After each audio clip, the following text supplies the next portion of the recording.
Hello दोस्तों, नमस्कार। हमारे चैनल में आप सभी का स्वागत है। मैं गाने जा रही हूँ कहारा गीत। आप लोग को जैसा लगे कमेंट करके ज़रूर बताना। हमारे चैनल को लाइक सब्सक्राइब जरूर करना। हमारा वीडियो फुल वॉच करके देखना।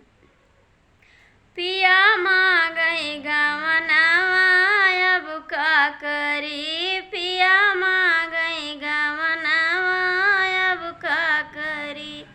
बरहा बरिस कई हमारी उमरिया, बरहा बरिस कई हमारी उमरिया। पिया लाए गवनावा अब का करी, पिया लाए गवनावा अब का करी। पिया माँ गई गवनावा अब का करी।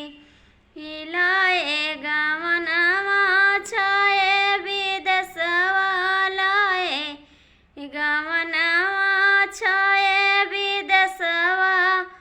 पिया माँ गई गवनावा अब का करी, पिया माँ गई गवनावा अब का करी।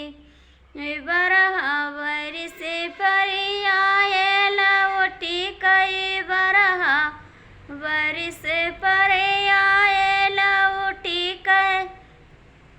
ऐसा तीन लाए संगवा अब का करी, सौतीन लाए संगवा अब का करी। पिया लाए गवनावा अब का करी, पिया लाए गवनावा अब का करी।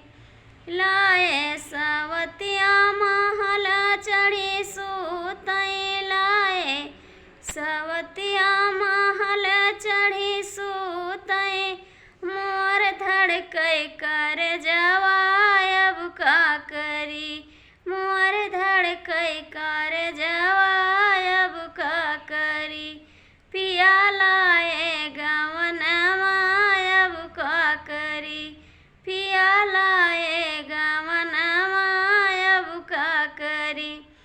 देत्यू ना ससु मोरी धन तलवरिया, देत्यू ना ससु मोरी धन तलवरिया। हम त जब परनावा अब का करी, हम त जब परनावा अब का करी। सैया लाए गवनावा अब का करी, सैया लाए गवनावा अब का करी।